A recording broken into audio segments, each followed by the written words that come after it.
So today, I completely bombed my conditioning for the first time in months. Now, I still did 25K in 52 minutes and change, but for me, that's a fail. So first of all, I typically utilize two different models of bike, okay? The Precor model bike and the Lifefitness model bike. Okay, so this all started with the Precor bike because that was the model bike that was on most of the bases that I served at, where we would do the alternate APFT, the Army Physical Fitness Test event on. And so sometimes just for a change in stimulus, I would get on the bike as either a second session or I would do double the alternate APFT event, which would be 20 kilometers in under 48 minutes. So that's kind of how the whole bike thing started. Then when I came to Texas and there wasn't a Jacob's Ladder readily available, which was my primary source of conditioning, I had no choice but to alternate between the bike and the step mill. And the bike became my primary form of conditioning because the advantage to the bike over the step mill is that the step mill, like a treadmill, keeps you going at the same pace. Whereas the bike, you have to make it go at a certain pace. So it transfers more to real world conditioning, actually moving yourself through space. So the step mill is a great tool if, say, there's a particular pace, a particular heart rate, a particular RPE, rate of perceived exertion, that you want to stay at, and you don't want to have to think about it. You just want the machine to like say, okay, go this fast, and I just have to keep up.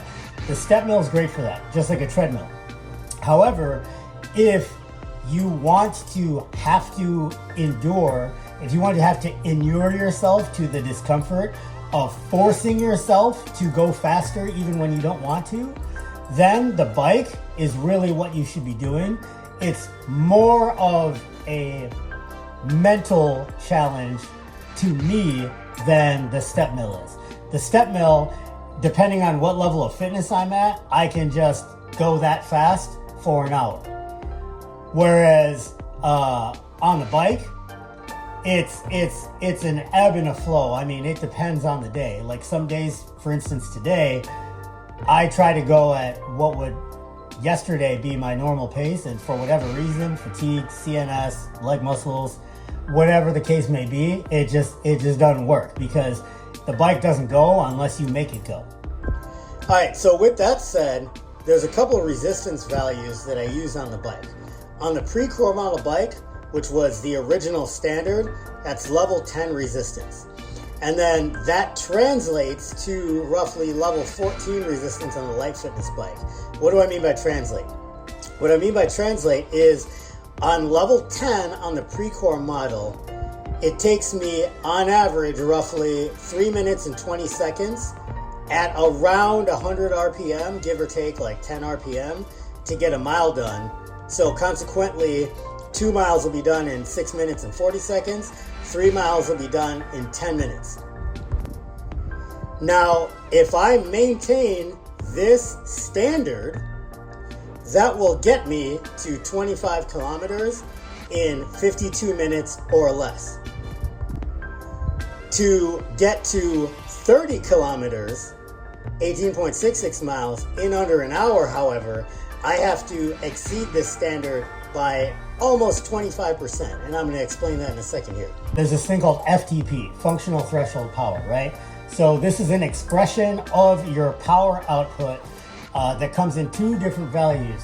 There's the value that you're putting out on the machine. So say the readout on the bike, the rower, the step mill, whatever, says you're doing 200 watts, 300 watts, whatever. So that's the amount of output that you're getting out of the machine.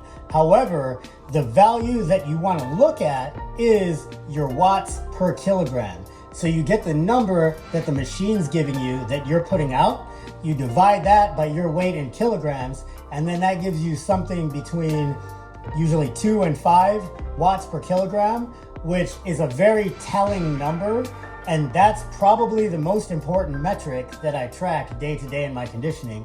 And it's also why every morning I get my weight so that I can keep that watts per kilogram number as accurate as possible. With that said, to pass to get my 25 kilometers in 52 minutes or less.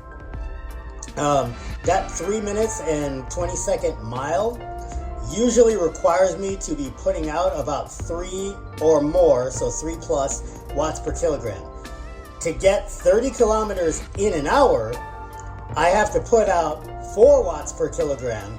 So not only do I have to put out 25% more wattage at the same weight, but I have to do it for a much longer time domain, because it's going to take me approximately 8 more minutes of that pace to get those 5 extra kilometers of distance. So this is why the 25 kilometer, 15.55 mile standard is the day-to-day, whereas the 30 kilometers in an hour is something that I can do with a lot of extra effort, but it doesn't happen all the time because it's still actually really hard for me to do. Doing this has had the single biggest impact on improving all of my blood markers more than anything, more than any change in diet, more than lifting weights, more than any of the other things that everyone says to do. The reason why I do my conditioning the way I do, the reason why I have the 25 and the 30 kilometer distance domain, the 52 minute and the 1 hour time domain, and then that 3 minutes, 20-second mile on level 10 or level 14 respectively standard, is because over many, many weeks and months and tracking day to day to day and session to session to session, and sometimes even 2 or 3 sessions a day, I have all these numbers. And so I look at these numbers and I can look at my blood work, I can look at my body composition, I can look at my weight on the scale, I can look at how I felt, I can look at my lifting, my weights, my volume per week. I can look at all these things and I can equate the conditioning metrics to an effect on all those other things. And I have determined by tracking these numbers that 3 minutes and 20-second 1 mile at those resistance levels is the minimum amount that guarantees I'm getting the training effect that I want, which is that my blood work gets better and everything else underneath those values becomes easier for me to do. And so I become a just more effective organism. I don't get sick, I don't get tired. Even if something's hard, all I gotta do is rest for about a minute and I can do it again just as hard. And all that is because I do this in this manner. You need to figure out, okay, when I do this for this long, this many times, this is the result. Do I want to keep doing that, or do I want to ditch that and try something else? That's up to you. Train with a purpose and be the best version of yourself that you can be. Stay in the fight.